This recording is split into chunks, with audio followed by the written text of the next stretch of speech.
Now that first layer of greens has dried, and so what I'm going to do is go back. I'm going to remove some of this masking fluid just in the lines.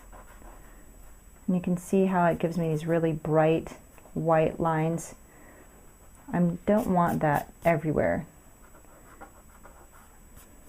So I'm going to remove the lines at this point.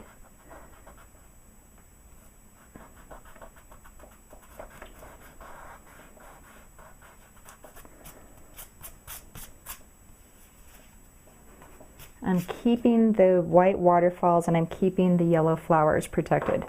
And then I'm going to go back with my masking fluid pen again, and I'm going to protect, this time protecting those grasses that are supposed to be a lighter color.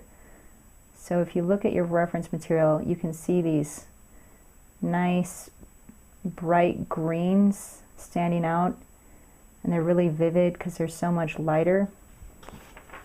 They're all over the place, in here and in here. So that's what I'm protecting now, the light greens. And I'm going to re-protect some of these that go into the dark too, because our next step is going to be to put down those really dark darks.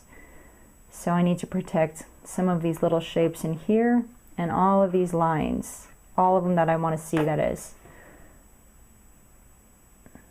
You don't have to do every single line that you see in the reference material, but you do need to develop enough so that you get a sense of those long grasses kind of sticking out and standing up. And that's going to give you the three-dimensional look that you want. Because some of the grasses are standing back, some of them are coming forward, and that's why you can see more detail in some. So let me take some time off camera and get this finished up, and then we'll come back in and do those darker darks.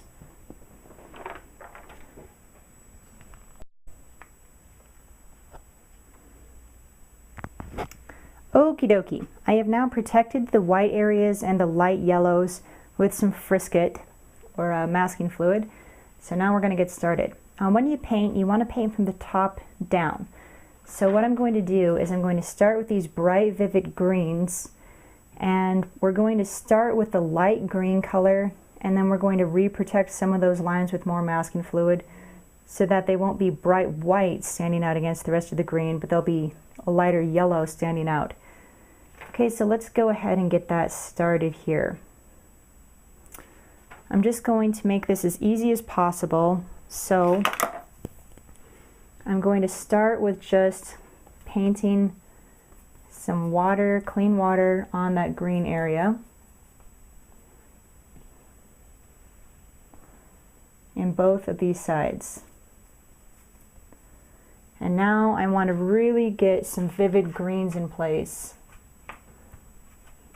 So I'm mixing some up with some blues and some yellows on my palette.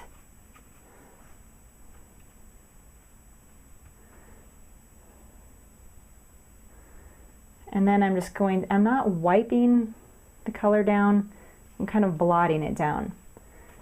When you're painting things in nature, you're going to get a more realistic effect if you don't actually paint with normal brush strokes. Kind of let the water move that paint around for you. And then of course variation in color, variation in edge quality. These things, I cannot stress enough how important they are.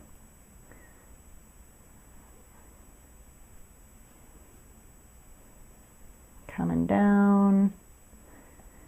And the same kind of grass is growing on this side, so it needs to be the same color.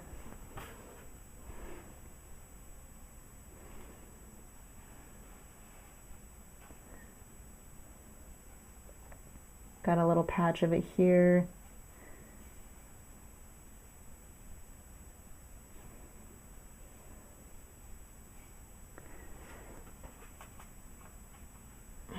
Drop in some blues in the corner to make it darker. And then that first pass, we have to let it dry. So I'm going to set this aside just as is and let it dry.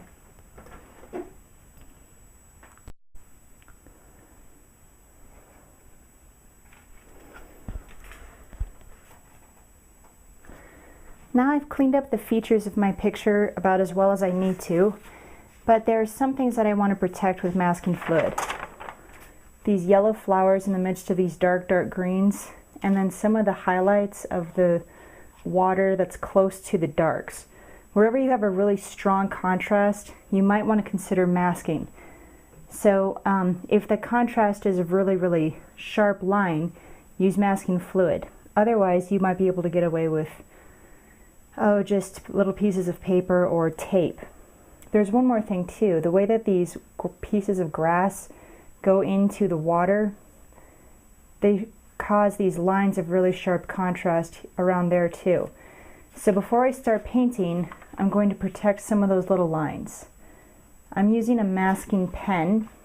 It has a really fine tip, and that makes it extremely useful for doing small shapes and really precise little lines. So you see how I just take my time. You do need to be careful when you're using masking fluid. It's really easy to overuse it, but everywhere that you put it down, remember you're going to be creating a really strong, harsh line. So if that's something that's going to cause you more problem than be a help to you after you're done painting the first pass, you need to consider if there's any other way that you can get those clean lines without using the masking fluid.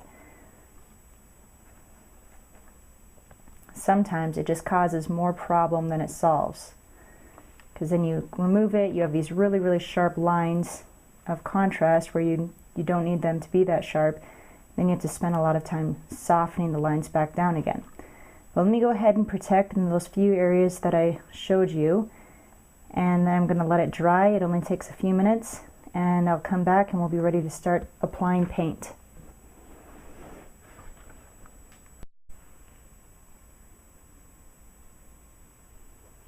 Hello, this is Sharon Gray, and today I'm going to walk you through how to paint this waterfall scene. We're going to be using watercolor, and the first step is to print out your reference material and measure it.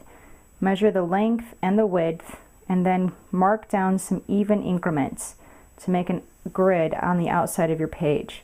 So I have broken it into half and then thirds on the width, and then on the sides here I've done half and quarters. So half, half, and divide that into half. Then take your watercolor paper, and remember, if you're using a high quality rag paper, you need to stretch it first. That way it won't buckle when the paint starts to get wet. If you're using a block, then you don't need to stretch it at all. And if you're using something that's not made with rag, but it's just a wood pulp paper, then you don't need to bother stretching it, but you aren't going to get as good a results. Totally fine, especially if you're a beginner. Anyway, whatever your paper is, measure, start by making a proportionate rectangle so that your frame is about the same, not size necessarily as your reference material, but at least it needs to be the same proportion. Now here's how you do that.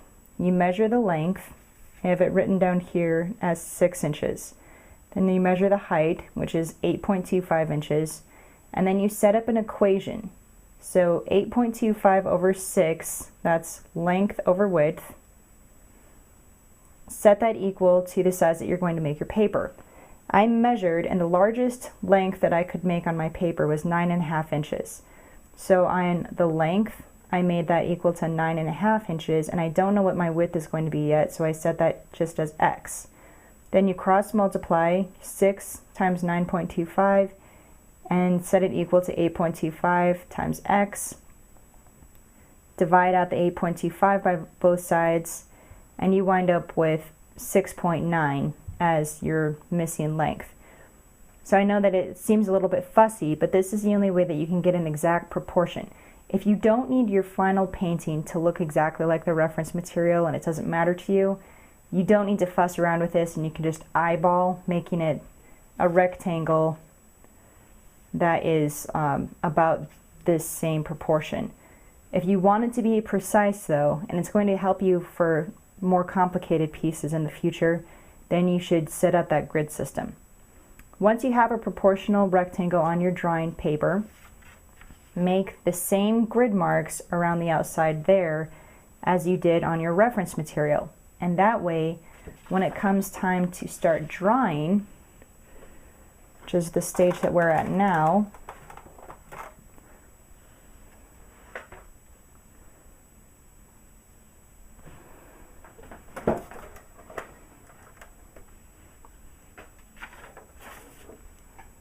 I'll move this over to get in the light a little bit better.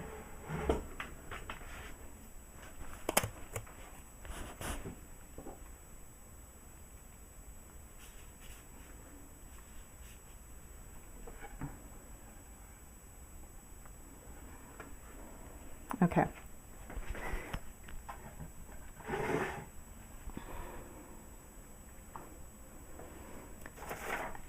Now, anyway, going back to what I was saying, once you have your grid marks on your reference paper and they're the same as what you see on your drawing paper, you can use those external grid marks to place your largest shapes.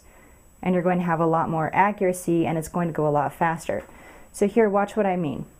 You can see that the midpoint, you can't really, because of this picture, you can't really see a horizon line, but I can see that the base of the waterfall is right here at about F, a little bit above the F.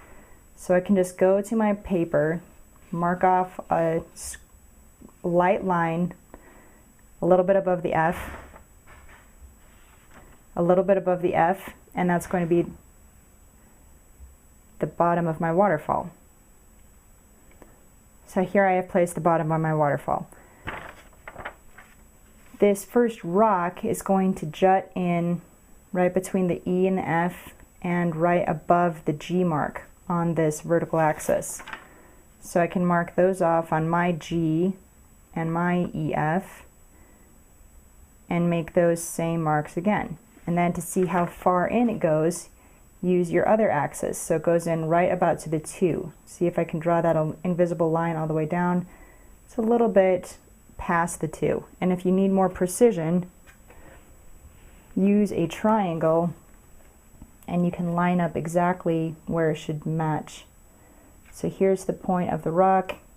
Here's where it cuts the horizontal axis, and it's about 2 and a bit, 2 and a jot. So that would be about here, and here's this. Again, it might seem really fussy, but this technique isn't specifically for landscape pieces.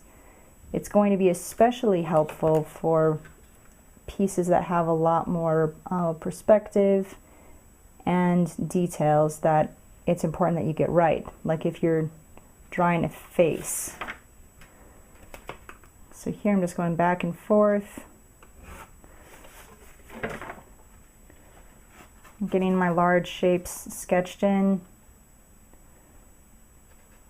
using those grid marks. Here, E to the F, cutting in about here. It takes a little bit of time, but again, it's going to go faster if I have the grid and I've taken the time to make those measurements than it will if I'm just trying to eyeball everything. This shape here, this large rock, is quite important in the composition, so I want to get it right. And then since I've already measured and made this mark on this smaller rock accurate, see how these two line up really closely? I don't have to remeasure to get this point. I can use this piece here because it's already been measured, and that will save me some time.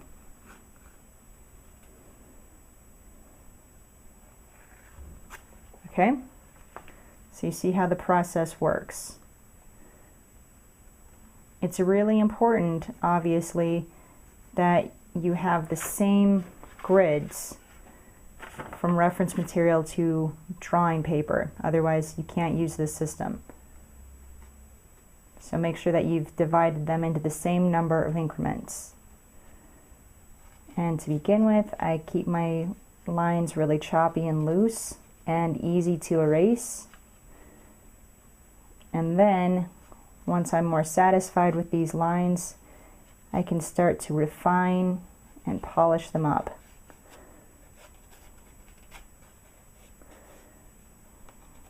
But you're going to be surprised, I bet, by how much complexity there is, even in a supposedly very simple scene.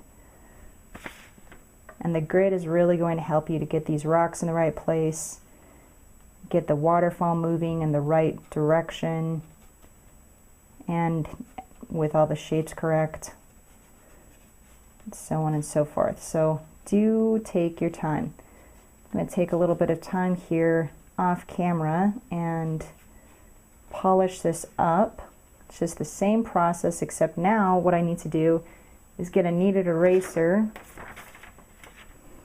and I erase a messy line, and then I'm going to redraw it once I have all the big shapes placed, so that I have a little bit more trust in my lines and everything's fitting together on the composition and looks approximately right. I make it much more accurate by doing this process of slowly erasing and refining every line until I'm satisfied.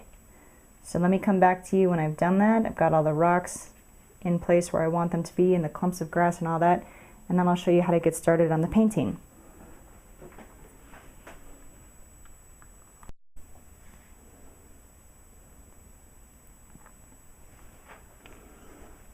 Now the masking fluid is dried again, so I'm going to go in with a dark blue, and you can see as soon as I start painting in there that those masked little areas pop out.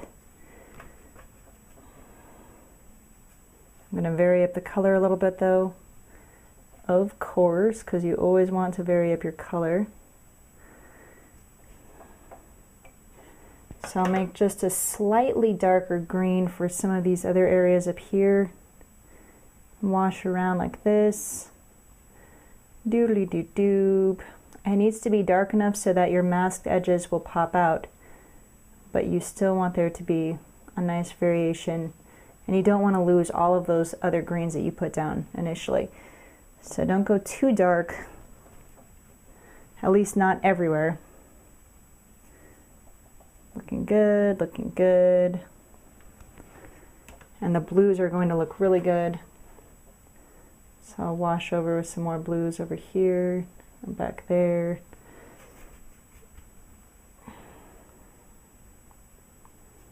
And then in these really dark recesses, go in with the Payne's Gray, and I want you to carve around that rock carefully and keep the waterfall alone, but then just paint straight up, and you should have some of those masked skinny little plants coming down into the darks that you protected with the masking fluid, and this is where those are going to pop out. So I'm going right next to the waterfall and keeping it nice and dark. And there's a few other areas like up here and around here.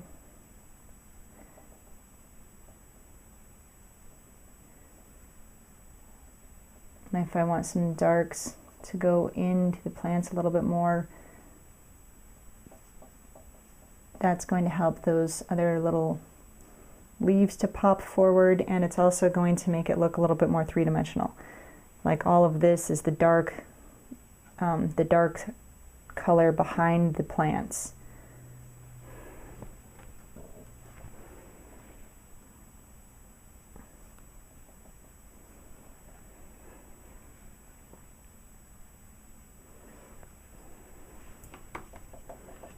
And then I can also push down and do a little bit of work on the water. So this is, let's see, the color of the water is this nice blue. Going to examine the reference material, and you can see that there's this color of blue. It's like a phthalo blue right around in here. So I'm just going to keep my reference material close, and I'm going to paint around the rocks and keep the patches of the lighter colors, keep those white to begin with. Then I'm just putting down some blue, just like this. And then I'm going to go in with my ochre, a yellow ochre.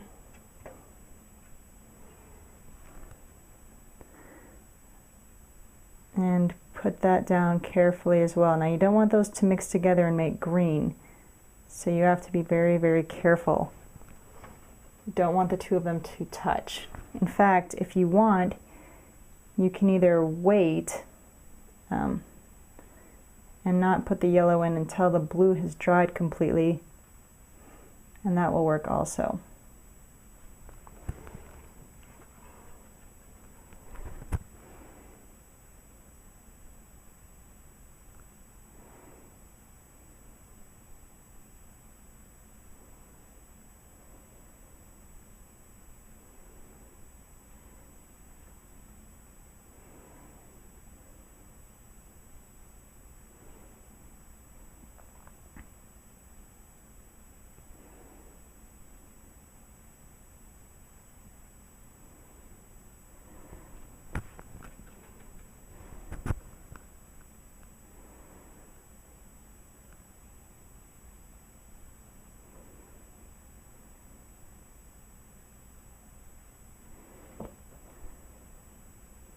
I'm also going to have this bright yellow orangey color in some of these rocks, so I can just sort of put a base tone down for some of those.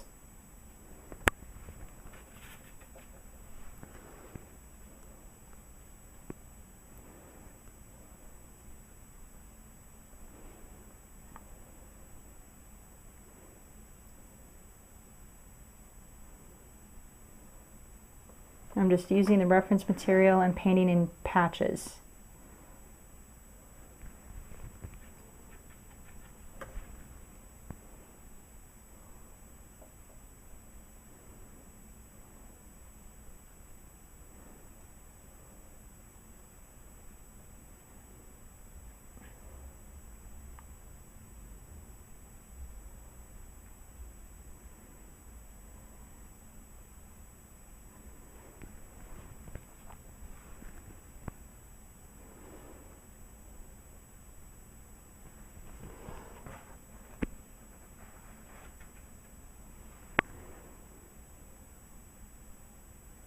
And the yellow and orange can just mix freely if you paint them down wet. That'll look nice in those rocks. It'll help to make them look wet as well. And they should be wet because the waterfall is rushing over the top of them.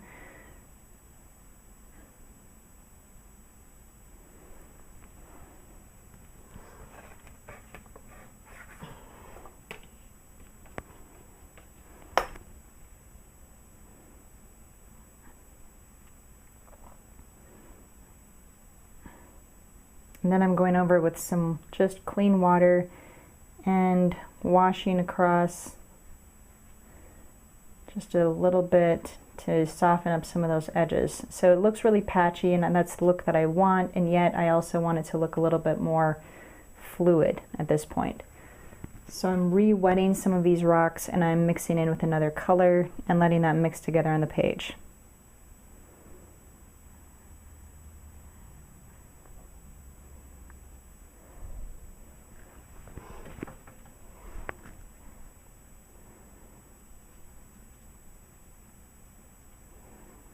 And then in this foreground rock, I see a lot of algae. So I'm just going to sponge on with this corner of the brush and get an interesting texture look. And we'll work on that more after this first pass is dried. But now I'm going to let it dry again.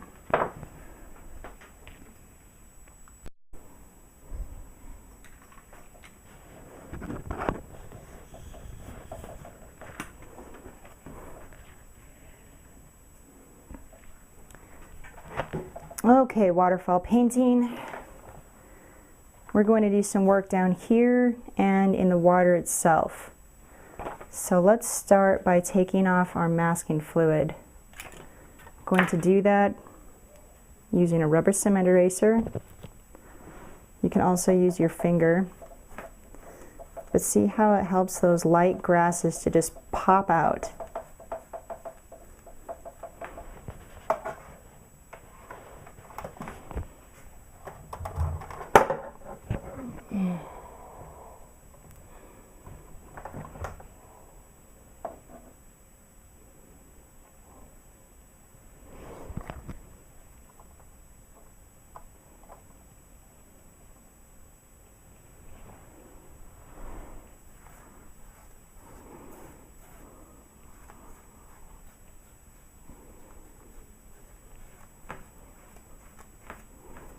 Looks really cool. So take your time and use that masking fluid, and you'll get cool effects like this too.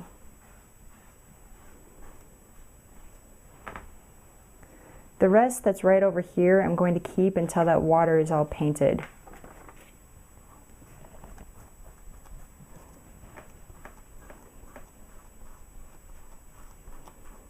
And of course, if you find that you've removed it too soon, you can always go back and re-protect certain areas as you need to. But I like to remove it as soon as possible because I like to see how the painting is going to look without the masking fluid.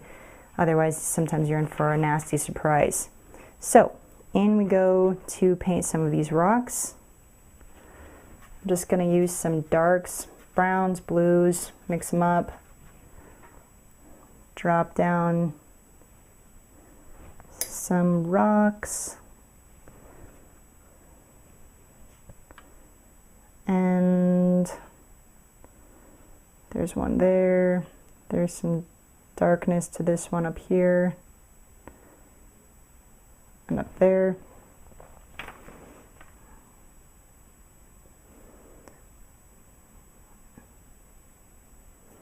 And then to get that effect of the water running over the rocks, like you see here, you have to paint around these kind of white stripes. So paint a stripe like this and this. And if you keep it consistent, and then you keep your color fairly light, you're going to get that effect. But you can't be afraid of just leaving the color alone after a certain point. So you put it down and you leave it alone. But you're not painting the water, you're painting the rock that's visible beneath the water, because the water is white and your paper is white. So you have to think of it as painting around the water. And here's the second rock with the water rushing over it. I have this green mossy stuff that's visible here. And then I've got to work on the dark side of the rock and this shadow shape underneath.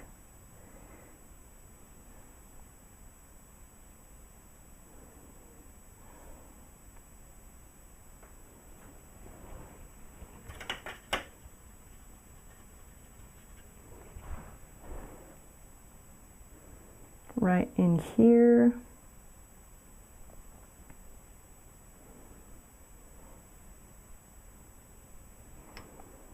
And right under here.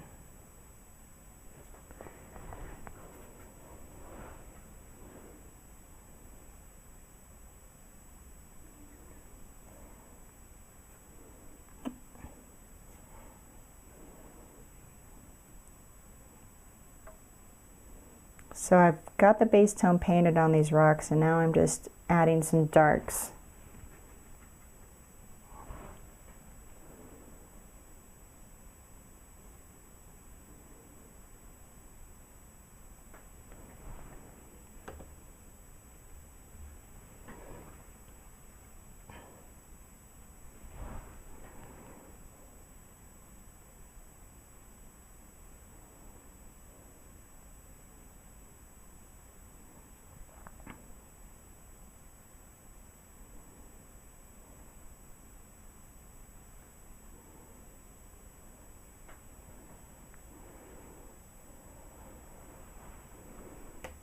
And in the water itself, I can mix up a blue and add some of these gray stripes I see.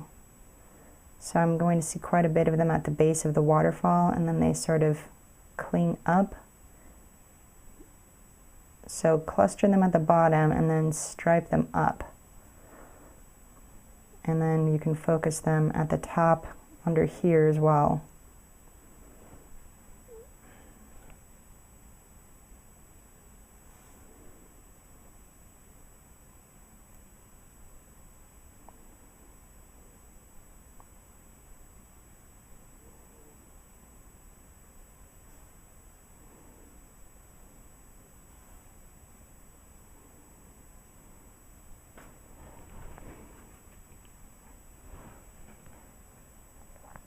and add different shades of blue, letting them mix on the page.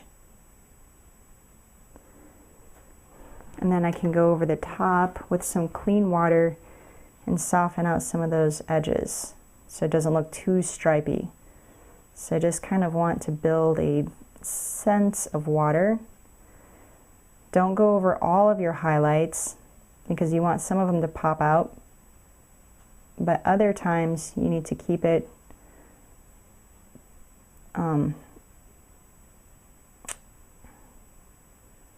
little softer.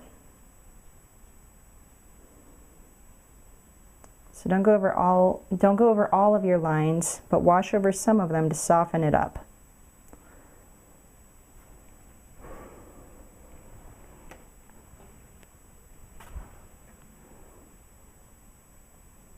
And don't be afraid to go pretty dark in some areas. I'll have to do that when this is dried as well. See, I'm going to follow the path of the water and looking closely at my reference material as I work. I'm going to go dark around those rocks, and I'm just kind of filling in the shadow shapes of the water down here at the base. It's fairly light because it's really foamy, so this is mostly white. But then as I get over here, I can soften this up, make some things darker.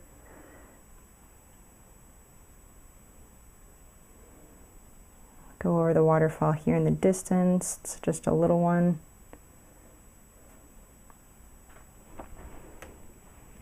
And the same sort of thing goes on in the background.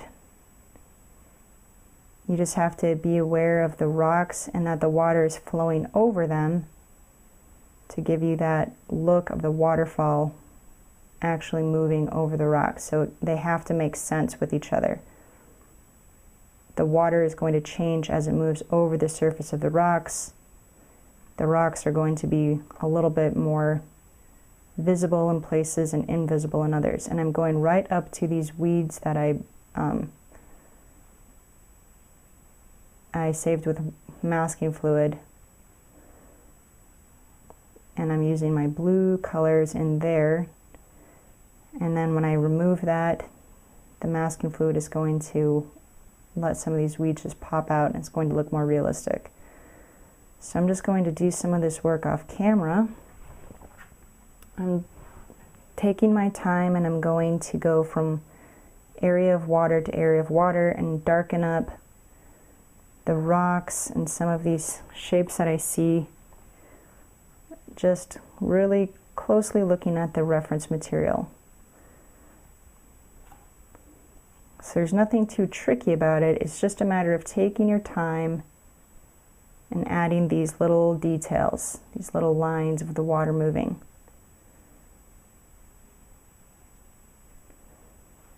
If you're unsure about a color, always make sure that you match it using a little piece of scratch watercolor paper with a square cut into it.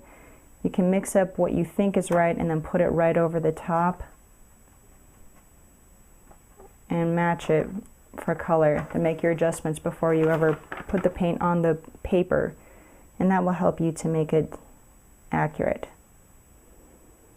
With some of these rocks too, I'm going to sponge.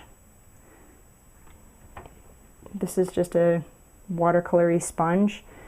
I'm going to pick up some texture with the darks on the sponge like this, and then I can just sponge some things down in some of these rocks. I'm not always using the same color. Sometimes I'll go in with green, sometimes with brown, but those textures will help the rocks to look a little bit more different, and so they'll stand out as a different substance than the water and the weeds around them. I'm only going to do that on the rocks that I can actually see texture on in the picture though. So these rocks under here that don't look like rocks at all right now, they're not visible as anything except blobs of color because there's so much water rushing over the top. For those rocks, I'm going to brighten them up with a little bit more yellow now that that blue is dry, take the yellow to the edge of these blue patches.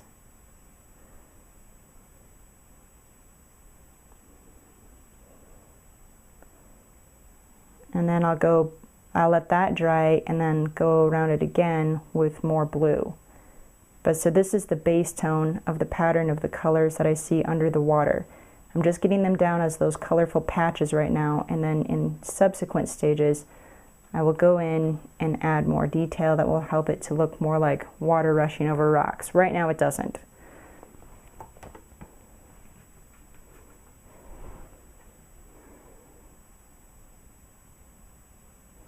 But staying consistent with the colors that you see in your picture is also going to help you not to get lost. In paintings like this, it looks simple, but there's a surprising amount of things going on. And so it's easy to get lost and lose track of the rock that you're painting versus the one that you're looking at and kind of mess things up that way. So try to just copy what you see.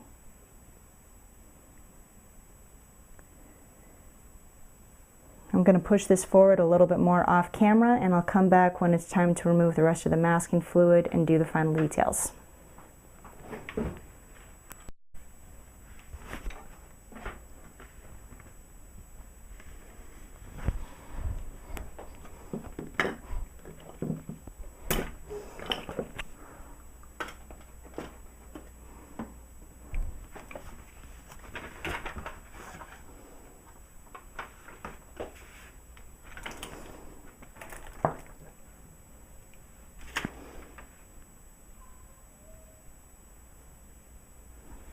Okay, we're going to take off the masking fluid so you can see how this looks under here. This is the last of the masking fluid. I like to run my hand over the painting as I do this so that I can feel any little bits that I might have left.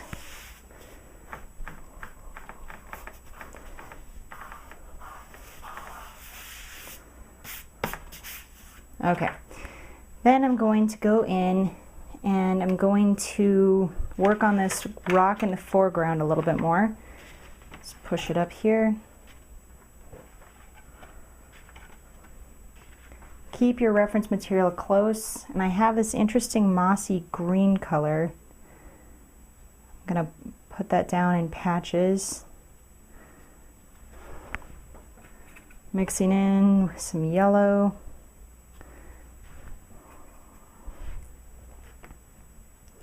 I'm going to let that dry, and then I'm going to go over this entire half of the rock with a shadow color with a flat brush.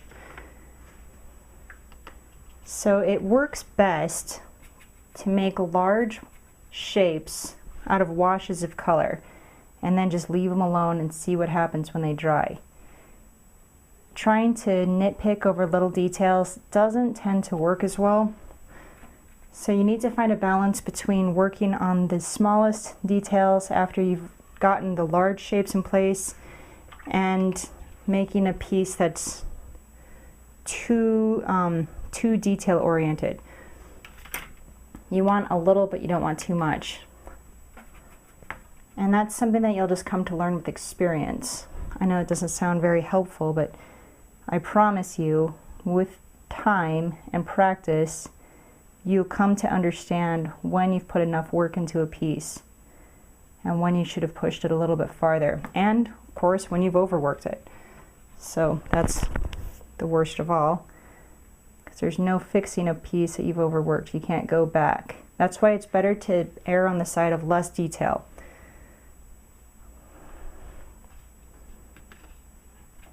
Just try to keep your colors nice and pure, especially as you begin. It's easy to overmix colors and make mud, and so a good way of going about that is to let your colors dry in between layers. It's going to be a lot harder to make mud with dry colors. Going in here, adding a bit of shading to bring this shadow color up to the foreground a little bit more subtly. And then around the rocks, I have some more shading on the water.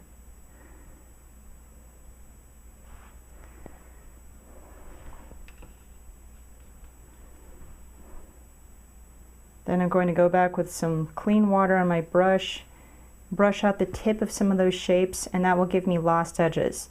So you want there to be a variety of hard edges, like here, and lost edges, like here, in your painting. And together, those are going to make a really interesting look.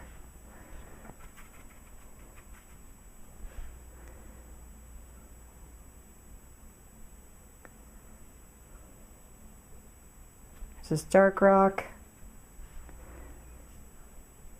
No solid colors, no solid values, and no uniformity of edges throughout the entire painting. You want to vary all of those things up.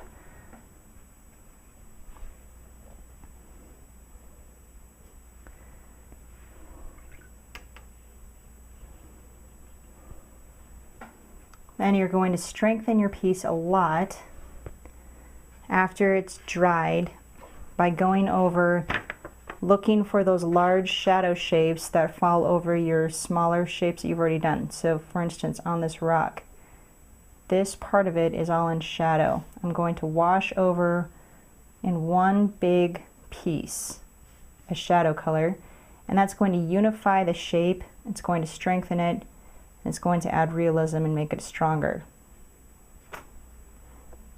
So for these shadow shapes, work with your largest brush. I've got a purple mixed up here. Here's another one right here, this triangle. Just lay it down in one big piece. That doesn't mean that you have to go fast, but you do want to go fast enough so that it doesn't start to dry on you.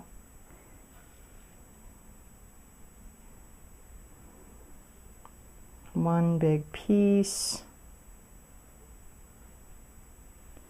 One big piece around here, and this will also help to bring out this rock in the foreground. So now see how I'm going from part of the painting to part of the painting, and I'm just laying down these large patches of shadow shapes.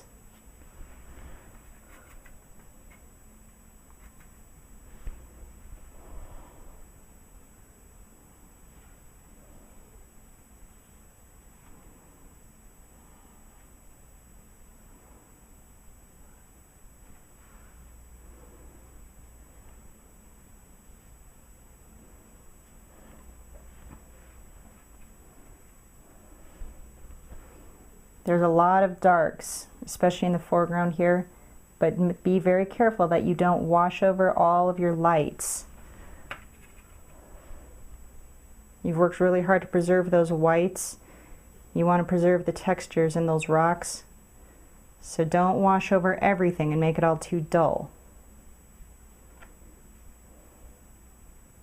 But you do need contrasts, otherwise there's nothing to draw the eye. So don't be afraid of going dark as well. It's just a balance. It's a push-pull balance all the time. In watercolor painting, well, in all painting, you need that variety. Different edge quality, contrasts. Here I go with the foreground rock. I'll do some more work like this and I'll come back to you.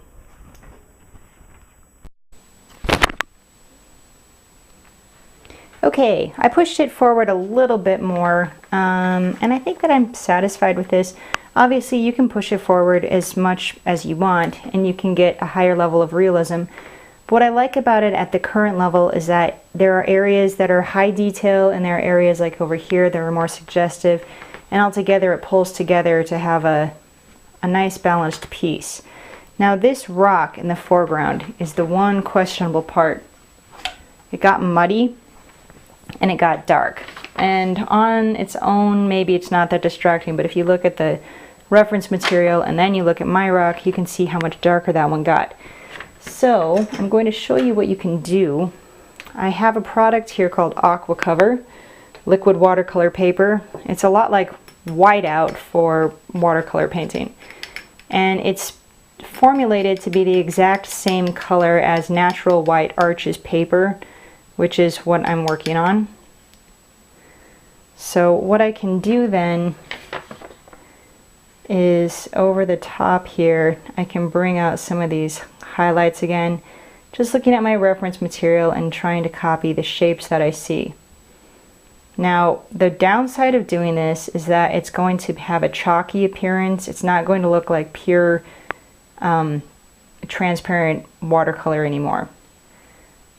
But if you don't do anything, then that's the best you can do, because there comes a certain point where you can't lift off any more color out of your paper.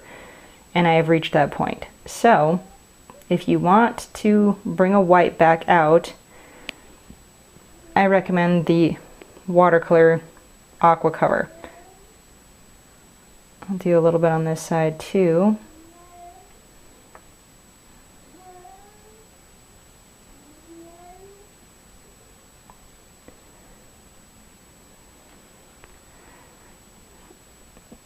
Okay, large shapes are going to work better and pull together more strongly than small shapes. So try to look for one big shape that unifies the whole area. I might want to even close that up a little bit more, like this. And in the ripples here, I don't like to paint water by painting white on my ripples. I feel like that draws attention, and water is transparent, so you don't want to draw attention to any individual part of the water. You just want it to look like water. So what I do is, after I have the base color down, I get my angled flat shader wet and I squeeze excess water out of it, and then I'm just going to slice through. This is going to work especially well when the color is still fresh but dry. So if you wait weeks and weeks, it won't lift out anymore. It won't lift out as well. But if you can do this in the first day or two after painting, you're going to get good results. And you also have to be aware that there are what's called staining colors, and those aren't going to lift out nearly as well. So I try to avoid painting with staining colors for that reason. But cadmiums are staining usually. So cadmium scarlet, cadmium yellow, things like that, they're more difficult to lift out. And then of course, if it's really, really dark, that can sometimes be a problem. Although Payne's Gray lifts out really well, which is why I like to paint with it. And then some of your blues are going to be a problem too. But these are pretty good. Now cerulean blue, that's the one that's a real problem. It stains. Stains easily, and it's difficult to lift out with effects like this. So I don't even paint with cerulean blue anymore because it stains too much. Okay, let's say that I'm satisfied with that though. So the last step here is going to be to remove that tape.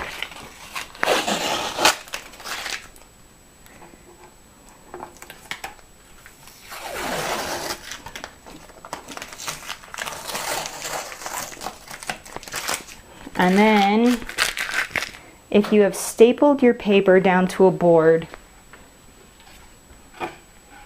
it's going to be tempting to take it off of the board by pulling out the staples right away. Don't do that. Wait for a day or two or even more and give it time to rest. That way you can go back to it with fresh eyes and you can see any flaws. They'll just jump out at you if you haven't been looking at it constantly. But when you're painting, you're looking at it over and over and over again, you're not going to notice the problems. That's why you need to put it away, let it sit, and come back to it again a few more times to clean up any last minute things that you want to. It's not going to be as easy to clean up those mistakes after you take it off the board, because then when you get it wet, the paper will wrinkle and it's never going to dry flat again. It's going to be difficult to frame so that it looks good, and everything else gets a little more difficult too. So keep it stapled to the board or affixed to your watercolor block until you are absolutely sure that you are done, and then you can sign it and put it on your wall of fame or in your box of shame, as the case may be. If it does wind up in the scrap box, don't despair. You've still learned something. Just take your lessons with you to the next time, and you might even want to paint that same piece over again. You're going to find out that different things go well for you the second and third time you paint it, and maybe different things go badly for you. But every time you paint, you're learning something. So that completes this tutorial on the waterfall painting. Best of luck to you. You can download the reference and get a high resolution copy for your files. And I hope that you've learned something watching me paint it, and that you take those lessons with you to your own studio as you learn to become a better watercolorist yourself. Thanks so much for watching.